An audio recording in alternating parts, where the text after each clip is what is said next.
Well, hi there, friends. Dave Van Arsdale, Dave the Forager here. We could not do the Hopewell Fish and Game foraging event for spring due to the COVID issue and some complications with that. So what we're going to try and do today is do a little virtual tour, and the focus is your backyard. There is a ton of stuff you can eat right here in your backyard. If you don't believe me, stick with me. As you can see, we are here at my house, typical little suburban neighborhood. We got the neighbors over there and, you know, just regular little yard, okay? And we have a 20-month-old son, so from what we understand, we're off the hook from cleaning up after him for a couple years. So, yeah, don't hold that up against us. So, right off the bat, we have something as simple as roses. So, as you can see, we have roses here, and there is a little bud that's going to happen. And it just so happens that just about all roses, all the rose family is edible. And typically what you're going to find that's edible on roses is going to be the rose hips, which I don't think we have any left here on this bush, as this is a ornamental rose. But wild roses, you know, you'll see the little round balls with the sepal at the end of it. And those are used in tea. You can also use the petals as well. Those are going to be edible and used as tea, or you can sprinkle them for your girl or guy, probably girl, if you are in the doghouse, and they tend to like that, I hear. So, yeah, roses, and what's in the rose family? Blackberries, wineberries, raspberries, multiflora rose. It is all over the place here in Pennsylvania. So, yeah, roses. Now, here's another one you're probably not going to find in the wild, maybe, but this is a new one for me, and this is hostas, just in the garden here. Now, this is a new one for me, so I don't have a whole bunch of information on it, but hostas, these little bad boys right here, you just cut them off right at the base and fry them up like you would pieces of asparagus, and it actually has a similar taste to that. So yeah, hostas, believe it or not, are edible. Here you can even eat them raw, and you can eat the leaves. They do tend to get a little bitter the bigger they get, but yeah, hostas also edible. All right, so we're going to take a little walk here. Stick with me, try not to get sick from the bouncy camera. And here's one that maybe we should mention in backyards, and that is the yew. This is the one that gets the little red berries on it, and the red berry has a hole, and they look like they would be delicious. And as a matter of fact, the berry itself is tasty. However, there is a deadly poison in the seed and in the leaves of this bush. So if you are going to attempt that one, do not ingest anything except for that berry, and that is really kind of an intermediate to professional foraging thing there because of the deadly nature of the toxins in the seed. Okay, so what else do we have? Here, let's just walk down to my little burn stick pile of kindling, and you're going to see, we're just going to look at the ground. All right, now there's something here that you're all looking at that you see every day, and it's edible, and that is grass. All grass, North American grass that's native, is edible, believe it or not. You know, we've all seen the farmers out there in the field, and they got that long piece of Timothy hay in their mouth, which I've done many a times, and it's sweet, it's delicious. You know, it's not like we're going to sit here and graze on the lawn. That's not how it's edible. It's really just kind of a sweet little taste, maybe something to wet your mouth. The part that is edible for humans, I don't know if you can see this, we're going to try, but this little part where the new growth is, the new growth where it's kind of lighter in color, that's where you're going to find the sugars, and that's edible, and you can sit there and chew on that. Now, you can actually chew up the whole piece of grass, but there's a lot of silica in grass, and that's not good for your teeth. It's also not good for your digestive system. So you don't want to swallow that. If you're going to chew on it and you want to try that, chew it up, get the juices out, kind of like you would with wheatgrass, and then spit out the roughage. There are some ornamental or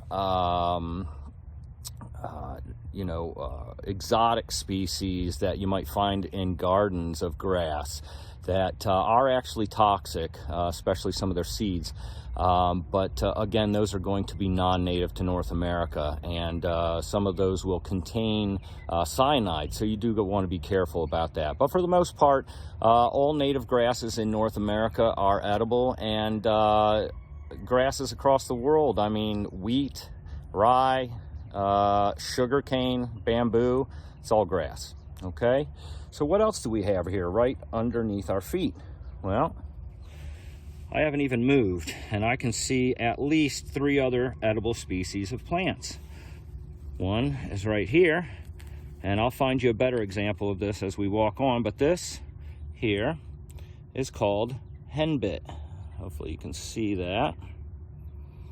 Now this is a little teeny piece, so it's not very indicative of what you're usually looking at, but henbit is actually edible.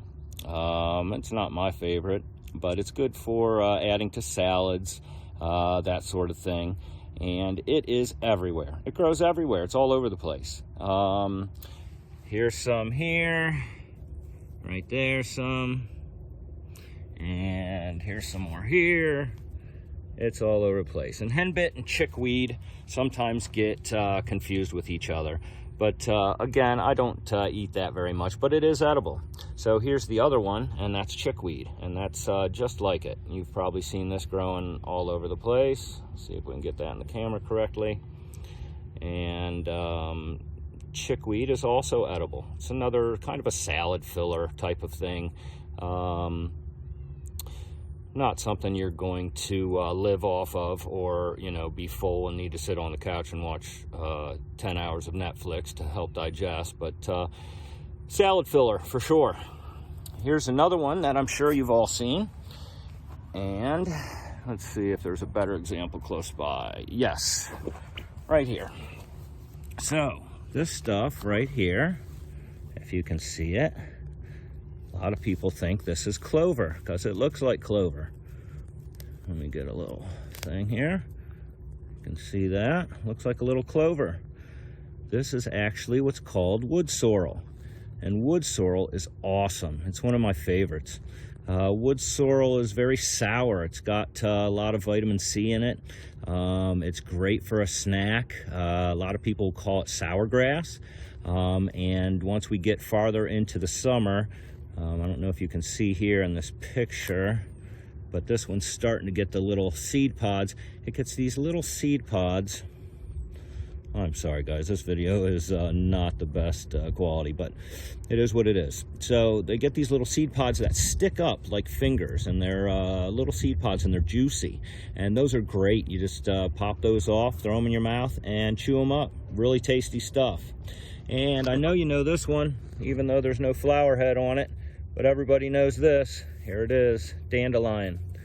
Dandelion superfood. Everybody wants to kill them, but man, they are in a lot of salad mixes that you've had. And you can eat the flowers, you can eat the roots, you can roast the roots and turn them into coffee. It's a great cleanser for your liver. Really, really good stuff. You can't beat it, and it is everywhere, of course. So what was that, like 5 things? I didn't even move but like 2 feet. Here's another one. Looks kind of like the wood sorrel we were just talking about, and this actually is clover. I believe this is white clover, if I'm not mistaken. Clover is really cool. Clover is one of the rare plants that actually contains protein in it. So it can help you sustain by, eating those leaves and the flowers. It's going to take a lot, but it does contain protein. Another local plant that you're going to find that does that as well is stinging nettles, believe it or not. Stinging nettles are absolutely delicious and just full of nutrients, and they grow all over the place. As you know, you've probably stepped on them and gotten burned by them. Some people call it burn hazel around here, but stinging nettles is really what they are. 2 species mostly around here. I don't have any here on the lawn, but stinging nettles are also a great backyard edible. A lot of people have them growing around their house. So here's another one that I'm sure you've seen. And it looks kind of like dandelion, and that's prickly lettuce. Prickly lettuce is also edible. Prickly lettuce, you can just add it to your salads, and the way that you know it's prickly lettuce is because on this back ridge, not sure if you can see that, but there's little tiny spines on that back ridge of the leaf. So that's prickly lettuce, and prickly lettuce can also be made into a painkiller. I've never done it myself, but you're supposed to boil the leaves down or something like that, and it can give you a painkiller. Another thing right here next to it. These are called cleavers. They kind of stick to you a little bit. They got little hairs on them. And what's interesting about this is it has a square stem. I'm not sure if you can see it in the picture, but the stem is square. Okay, what that means is that it is in the mint family. Okay, most of the stuff that we're going to see around here that has a square stem is in the mint family. And this is another kind of a salad filler, and a lot of this stuff is. That's a lot of things in the backyard that you're going to see is kind of salad mix. But it does make for a tasty meal, and you know, something else that's free in your backyard. You don't have to go get exposed to the Rona and just eat off the lawn. What else do we have right next to it? That's what I'm saying, guys and gals, that there is just so many wild edibles just right in the backyard. So as you can see here, we got this little flower, little purple flower. Sometimes they're white. I've even seen yellow ones. Okay, you know what that is, right? Wood violet. It's got the spade looking or heart-shaped leaf. Okay, the leaves and the flowers are edible. You can put them in salads. The flower looks great. Also great for garnish. This one, you know, there are some lookalikes, so be careful. Make sure you're double checking things. Yeah, wild wood violets, also edible. All right, what else we got?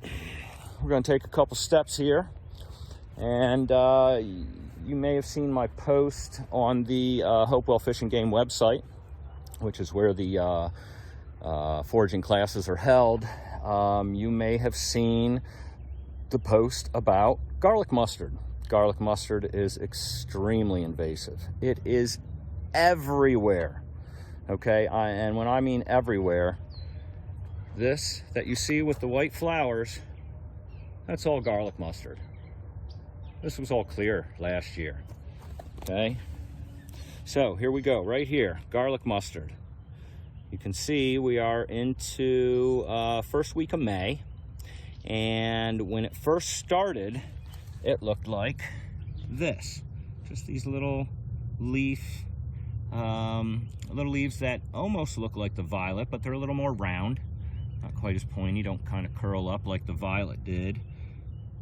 But mustard is easy to identify because as soon as you crush that, instantly smells like garlic or onion. Okay, there's not a lot of other things that do that. Ramps, you know, wild onion grass, but they look totally different. And this one, if you get a taste for it, you're going to be doing doing Mother Nature a favor, because as you can see, it just takes over. And interestingly enough, garlic mustard releases a toxin into the soil that prevents other plants from growing around it.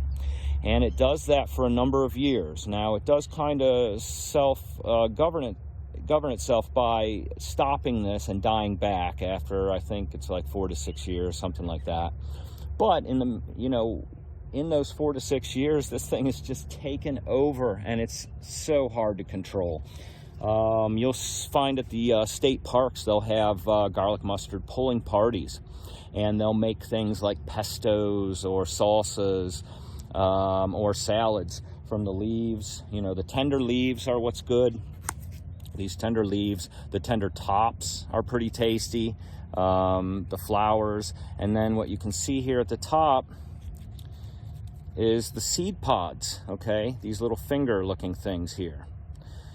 Now that's going to be much bigger here in a couple months, and it's going to be full of little seeds, and when it's completely ripe, you just brush up against this and they just shoot out. And that's why it's so prolific. But you can take those seeds, throw them in some ice water after you crush them up into a powder. Let that sit till you get it as hot as you want it, and then maybe add a little bit of vinegar, and now you've got mustard. I mean, that's how you make mustard.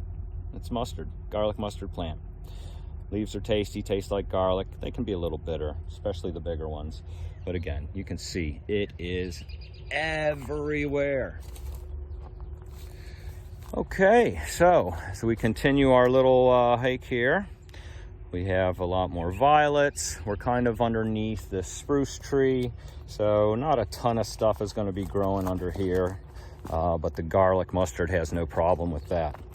All right, here's one that I'm sure you see all the time. We were just talking about stinging nettles, which I should also mention poison ivy, because what we have here is burdock. Burdock right here, okay? Almost looks like rhubarb, all right, but not quite as red of a stem. See if you can see that. All right. And it also doesn't have that smell like you would from rhubarb once you crush it. But burdock is what makes these little scumbags. I know you've all gotten these on you at one time, or pulled them off your dog. They are what the inspiration for Velcro was. And burdock is also edible. I don't hear of a lot of people eating it. You can eat the young tender leaves, like this. Little teeny ones. But what I like burdock for is it makes good TP, for one. If you can't find mullein, which is the fuzzy plant that you see that's in a rosette all over the roadsides, it's a different subject. We'll talk about that some other time. But burdock, what I like burdock the best for is that it's like a similar plant which is called jewelweed, and it acts as almost like a detergent. If you brush up against some nettles, stinging nettles, or you get some poison ivy and you were exposed, crush this up. Grab the stalks, get some leaves in there, crush it up in your hand, and just rub that on any of the places that are either burning from the stinging nettles or where you were exposed to the poison ivy. Now, if you can get to poison ivy, or if you got poison ivy and were exposed and can get to soap and water within a half hour, then do that. That's your best bet. But if you know that you're not going to be able to get to soap and water, say you're out golfing or playing disc golf or fishing or hunting, and you got exposed, find some burdock and crush it up, rub it on there, and you should see a lot less of a reaction to any of those stinging plants or plants that cause dermatitis and that sort of thing. So yeah, burdock, really cool. If you look right here, this is just a drainage ditch, okay? And in this drainage ditch, we see one of the most highly poisonous plants that you're going to find, not only in Pennsylvania, but in the world. And that is water hemlock. And here it is. It's a member of the carrot family, okay? And you see it's got these fluffy fronds, right? Looks like the top of a carrot, kind of. Especially when young. You can see it right here. Hell, if you didn't know any better, you pull that up, you'd think that was a carrot. Well, this plant can kill you in like a half hour. It's ridiculous. Deadly, deadly poison. Water hemlock. There's a bigger plant that's related to it called giant hogweed. I've never seen it around here, but they say that that one's caustic even upon touching it, and that it can cause big, huge burns. I don't know much about that one. I don't see that around here, but this water hemlock is everywhere. I want you to take special notice down here at the bottom of the stalk. Hopefully you can see that. I'm pointing it the right direction. But that stalk has got a lot of purple splotches in it. Okay, and you can see also it kind of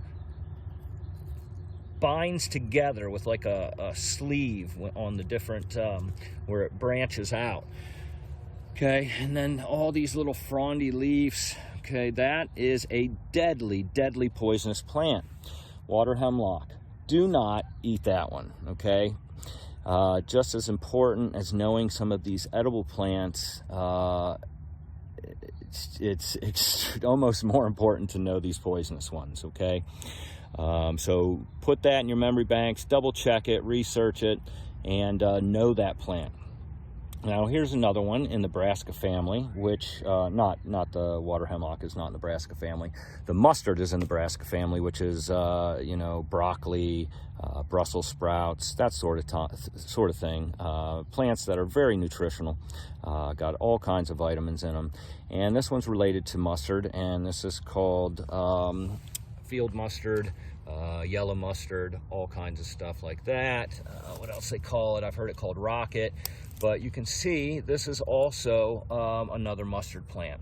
And like the other one, the garlic mustard, when you crush it, yeah, you can smell the garlic, but you can also get that mustardy smell. And this one does the same thing. This one's edible, the little tops, the basal leaves, which almost look like watercress.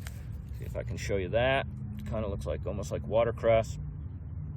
That's also edible, pretty tasty, salad filler. You can see some burdock there behind it, but growing right next to this highly, highly poisonous water hemlock. And right next to that, you can see the garlic mustard all over the place. All right. Now, let's see, what else do we have? I would like to show you a couple better examples of the henbit and another plant that grows in our backyards here called dead nettle. So let's see if we can find that.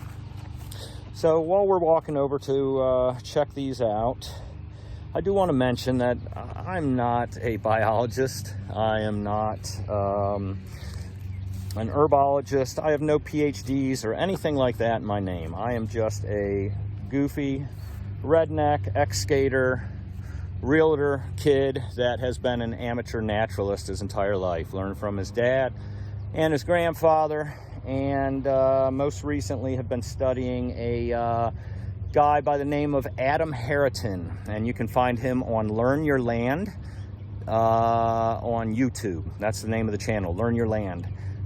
This guy is an actual biologist. So he will just blow you away with the amount of information that he holds on all of these specific plants. Usually his videos are going to be about one specific plant, and he knows so much about that stuff, all the medicinal benefits, you know, the edibility, locations, all that stuff. It's just insane, the amount of wisdom that this guy has. And super cool, great videos. It's based in Western Pennsylvania, so a lot of that applies here to South Central Pennsylvania, where we're at now. But a wealth of information. I can't recommend him enough. Adam Harriton at learnyourland.com or Learn Your Land YouTube channel. Check him out. That's where I learn a lot of my stuff. So let's keep on moving here. Here we go, some multiflora rose. We were talking about that earlier. Look at it, just growing all up. And here are the rose hips that we were talking about earlier, okay? You can kind of chew on that as a trail nibble. You can see it's got the little like sepals at the end where last year's buds were, but it's all through this tree, okay? So yeah, roses all over the place. And we were talking about garlic mustard. See all this stuff here? That's all mustard growing. It's everywhere, all over the place. Crazy. Okay, moving on. What else we got? Here's one that throws a lot of people off. Now, this is what they call Indian strawberries, okay? And a lot of people think these are regular strawberries. Let me see if I can get it in the picture. So here it is here. Okay, and you can see it's got a little yellow flower. Okay, and it looks like strawberry. And the fruits actually look exactly like strawberries too. But there's a huge difference, okay? The Indian strawberry has a yellow flower, whereas regular strawberries typically have a white flower. Another big difference is that Indian strawberries, the seed on the berry, that big red berry that pops out, the seed sticks out from the berry. Whereas on a regular strawberry, if you look at it next time you go to the grocery store, if you have some at the house, the seed is indented into the berry. When you break open the Indian strawberry, you'll see it's white, almost like styrofoam. Speaking of styrofoam, some nice trash from some scumbag. But yeah, I digress. So open it up, it looks like styrofoam on the inside, and it is edible, but it is completely tasteless. Weird texture to it. I don't eat them. There's no flavor to it whatsoever, but if you just want to try it, or you're worried that your kid ate one or something like that, it's harmless. It is edible. But you'll see those all over central Pennsylvania, and a lot of people think they're strawberries, and they're not. It is Indian strawberry. Okay, moving on. See if we can find our elusive dead nettles. Yes, here we go. Okay, now you'll see dead nettles in fields. They'll take over almost an entire field, especially one that's waiting to grow, like winter wheat or stuff like that. Let's come down here a little closer, a bigger patch. And I love dead nettles. I think that they're gorgeous. And here they are right here. You've probably seen these all over the place. Okay, dead nettle. Usually when the sun's out a lot, the top is much more purple. Okay, you can see it's all right here. These are all dead nettles with the mustard, yellow mustard, garlic mustard. Dead nettles are edible. Dead nettles also, if you can see, I don't know if you can check that out on the video or not. I'm not going to be winning any Grammys here, or Oscars for my video production, but it has a square stem, so it's part of the mint family, like we were talking about earlier. Again, this is kind of filler for salads. I think there are some medicinal benefits to it. I'm not really familiar with them. This isn't one that I eat much or ever. I've tasted it, but you can see all these different little aspects of the plant. Really pretty purple flowers, and then the purple leaves on the top. Okay, it looks very, very similar to henbit, but henbit is going to be much smaller. There should be some henbit right here within the vicinity. See if we can A/B the two. Let's see here. Maybe not. But I am seeing that we have some cleavers and some wood sorrel. There's wood sorrel again. Here's the cleavers growing. And I don't mean Wally and Beaver. Those are different cleavers, of course.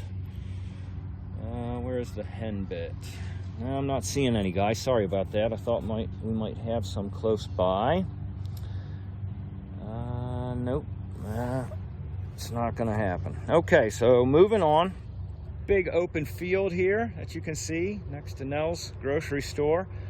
And they don't spray with Chemlon. They don't do anything like that. They don't do True Green. And as long as you don't do that, all of these plants are going to grow. You know, you probably could keep cutting them down like they're doing here with the lawn, but they're going to keep growing. I mean, they're weeds. They grow everywhere. And it stops you from having that monocot system. You know, a lot of the neighbors, if you see them using that True Green, they're not going to have a lot of birds or hummingbirds or stuff like that because they've created a sterile environment.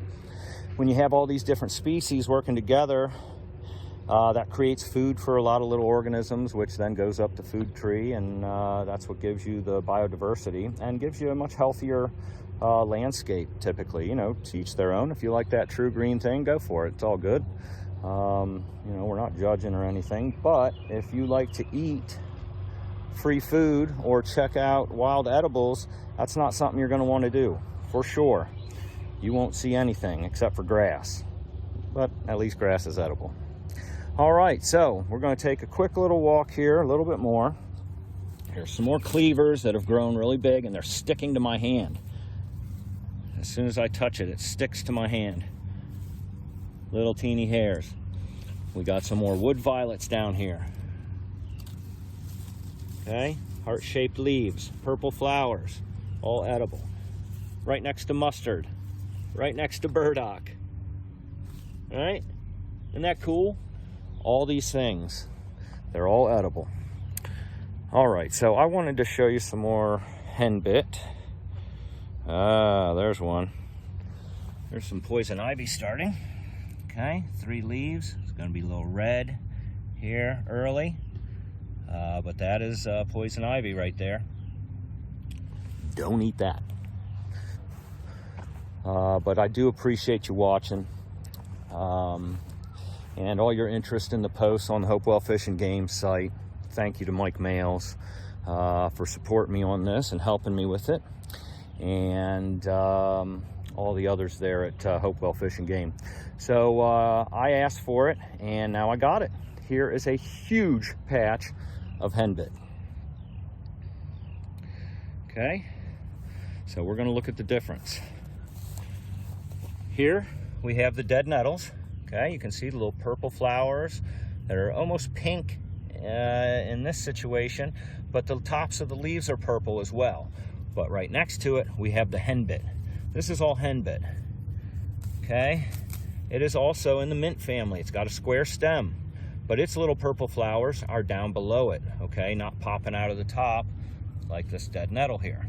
And when I say dead nettles, I need to be clear, that is not related to stinging nettles. This isn't stinging me, it's nothing like that. It's just its name. It's called dead nettles. Okay, so the henbit, this is one that when you mow it, you can really smell it. If you come and crush this up and smell it, you're going to recognize that instantly, because you've mowed over patches of this 100 times, I guarantee it. And it's very minty, kind of almost catnippy, but with I don't know, I don't think it tastes very good, but it is edible. And again, it's in the mint family. And right next to that we have onion grass. All right, onion grass, you all know about this.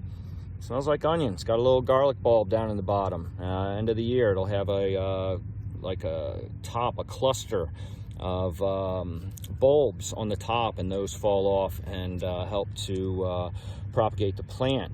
The difference between onion grass or wild garlic, wild chives, whatever you want to call it, is that you'll see the stem is hollow. Okay, it's not a flat blade of grass like this.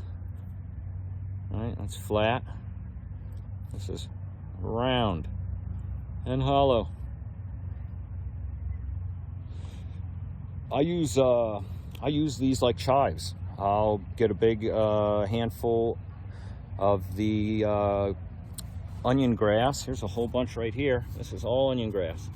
I'll get a whole big handful of that and chop them up really small and put them in a old spice jar that I'm not using and treat them just like chives. Sprinkle them over food for garnish. Add them to whatever you would use chives for. They're great. I keep them in the freezer. It'll help retain their color after you let them dry. But yeah, cool. We got chives, found the henbit. We got the dead nettles. We're actually sitting underneath this big scraggly tree here. Is a big mulberry tree. It's all over the place. They're growing all along this wooded line. But I see one more thing here, and then I'll probably let you go. Oh, we were talking about this. Here's another example. This is henbit. It's growing by the dead nettles, or it's not henbit, excuse me, chickweed. Growing by the dead nettles and the henbit, but this is chickweed again. We talked about this a little bit earlier. It's also known as bed straw. Isn't and it's not bad. You know, this is a decent edible for salads. Check that out. And looks like we're gonna finish up here with a pine species. You know, you will find these out in the wild, but here we just got a little baby pine tree. Okay, it's not a spruce. It's what I think is a white pine. And the way to tell if it's edible is these little teeny spurs right here where the pine needles are growing out. Hopefully you can see that. They're all in little groups. And if that group is 5, and you can see here, hopefully you can see, 1, 2, 3, 4, 5 needles. If it's 5 needles, then that bad boy, full of vitamin C, tastes like you're eating a car freshener. I'm sure you've seen Bear Grylls. If you're into the whole survival thing, he makes tea out of this all the time. 5 needles, white pine, big long needles. Younger growth is always going to be better and more tasty. So I really appreciate you guys hanging out here. I'm going to give you one more little clue that, you know, I feel bad that we can't have the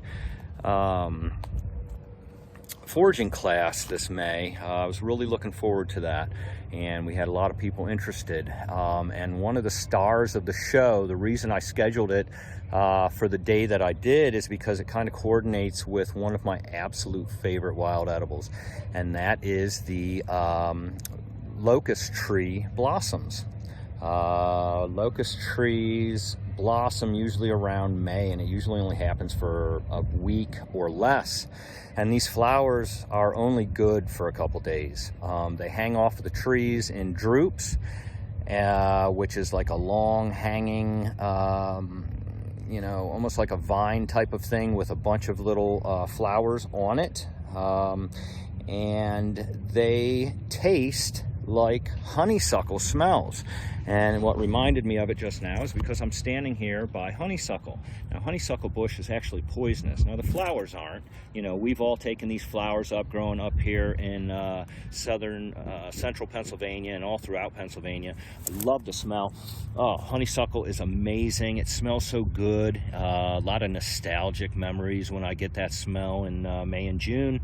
And we all used to take the flowers off and suck the sweet taste of the honeysuckle, you know, that nectar that all the bees are fighting over. We suck that right out of that flower, but it's never really enough. You know, you just get that kind of little taste. What's cool about locust trees is that flower tastes just like the honeysuckle smells. It's incredible, and not a lot of people know about this. And as a matter of fact, further evidence to show that these locust flowers are so delicious is it's one of the most expensive honeys that you can find. When you have beekeepers that have locust trees nearby, and the bees use the locust primarily for a lot of that nectar, then you're going to have just an absolute incredible honey product that is usually very expensive, and one of the more expensive types of honey that you'll find. So I'll try and follow that up with another video here in the future. Yeah, there you go. I'm digressing, but there's a whole bunch more rose family. We got some briars there. Probably wine bush or wineberry, excuse me, would be my guess. But hey, I really appreciate you sticking with me, going on this little virtual foraging hunt. And oh, sorry, we got one more here I gotta tell you about, because this one is everywhere. They actually, the Indians called it white man's footprint, and it is, I mean, it grows everywhere. That's why they call it a white man's footprint. There's 2 main species that we'll find around here, and that is broadleaf and narrowleaf plantain. And here's plantain right here. You've seen it. It is all over the place. There's plantain. Okay. Plantain is really cool. Plantain will also help get rid of stinging nettle problems. It's got a lot of medicinal properties. It has some antibacterial properties. A lot of people will take this, chew up a leaf, and crush it, and then put it on a wound. And it grows everywhere, so it's really a good one to know. Again, you can eat the very young, tender leaves. I don't mess with them much.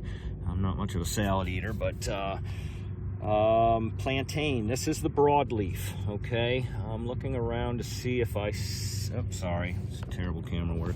Looking around to see if I can see a narrow leaf plantain. It looks very similar. It's just a lot longer leaf and much more narrow. But plantain literally grows everywhere. You'll see it popping up through your sidewalk. Everywhere, all over the place. Very, very useful plant for food, for medicine, any of that. And you're going to see that more than just about anything except for grass and dandelions. I'm not seeing any of the narrow leaf. Nope, okay, but that's all right. So yeah, there you go. All tons of edible food right there in your backyard. Well, my backyard rather, but it's in yours too, I guarantee it. So thanks again for hanging out with me. Sorry we had to cancel the class. Hope you enjoyed this. Hopefully we'll work on the production a little bit better and editing and give you a little better product and some clearer images. This is the first time I've ever done this, so I appreciate your patience with it. Hopefully I'll start doing some more here and get the hang of it and get you some really solid information and some good photos and video that you can use to help you identify. But don't ever use me as just a single source to identify any of these wild edibles. Again, I'm just an amateur at this. I have fun with it. I find it very rewarding, but I'm also very careful. And everything that I decide to eat, I cross-reference with at least 2 or 3 different sources. Be it the gentleman that I was speaking of earlier, Adam Harriton at Learn Your Land, or whether it be some of the books that I like, such as The Joy of Foraging, which I believe is Gary Linkoff, Lincoff. That's one of them. Trying to think of the other main book that I use.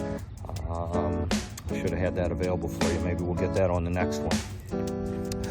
But yeah, always cross-reference with numerous sources, videos, books especially, and that Learn Your Land. And I'll give you some heads up on some of the things that are edible and then take it from there. Super cool stuff, great to do with your kids or even friends. But that's about it for me today. So be careful with eating too much grass with the high silicates. And I hope you enjoyed it. But I'm going to say see you, neighbor. And thanks so much for watching. You guys take care.